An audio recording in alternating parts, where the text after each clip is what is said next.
This is breaking news. How Blackpink's Lisa found her own voice.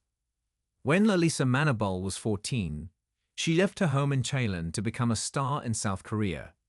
She'd been signed to one of the country's biggest music labels, the only one chosen of thousands who auditioned in Bangkok. This wasn't a record deal, but a chance at one. She arrived alone in Seoul, not speaking a word of Korean. Training days ran 15 hours. There were often no weekends, and certainly no guarantees of fame or fortune. Her peers spent years not knowing whether they'd make it. Many quit before they could find out. Looking back on those punishing years, Manobal projects total positivity. She smiles, a warm, wide grin broken only by the occasional giggle. "It's just the way I am," says the singer, whose fans know her simply as Lisa. "I was like this when I was little." For going on a decade, the 27-year-old has lived her life in the spotlight as one-fourth of Blackpink, one of the biggest girl groups in the world.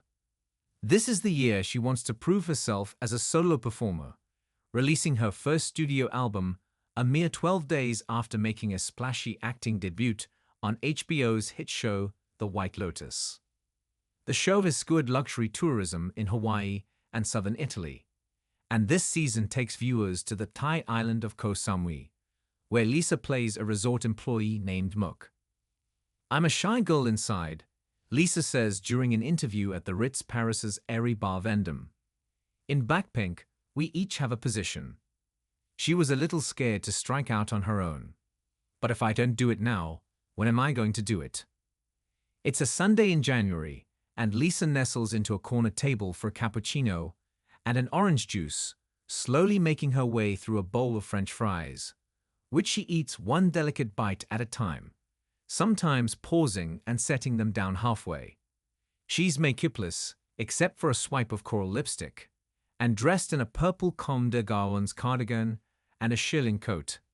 An ambassador for Louis Vuitton, she carries the same Takashi Murakami speedy bag that's on prominent display in the windows of the luxury house's Place Vendôme flagship, just down the street. She is sometimes seen by paparazzi on the arm of Frédéric Arnault, the second youngest son of Bernard Arnault and heir to his LVMH fortune. After Blackpink debuted in August 2016, Lisa and her group mates, Jennie, Rosie, and Jisoo, became sensations in Korea, with a sound that fused hip-hop and dreamy pop. The group, whose millions of fans call themselves Blinks, has achieved massive global success in the years since. Their songs have more than 14 billion streams on Spotify, and Blackpink is the most subscribed artist channel on YouTube, 95.9 million subscribers.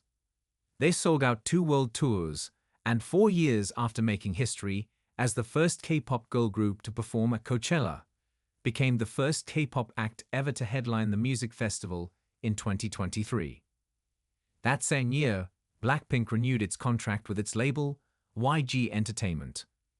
But its members have been establishing themselves as individual talents too.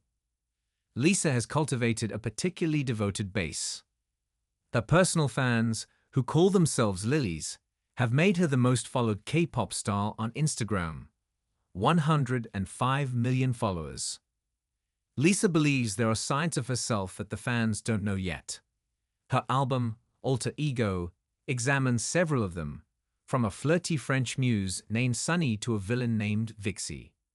She thinks of these identities like putting on clothes in the morning.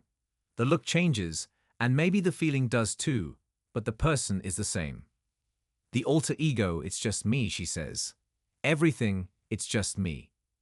Born Pran Priya Manobal in Thailand's Buriram province, Lisa was raised by her Thai mother, Chitit Brushweiler, and Swiss stepfather, Marco Brushweiler, whom she calls Dad. She says that from an early age, her free time was devoted to practicing and competing with her dance crew. "My dad always called me a superstar when I was small, even though I was just a normal kid. 'Hello, my superstar.' He always said that," she says. She auditioned for YG when the company came to Thailand in 2010.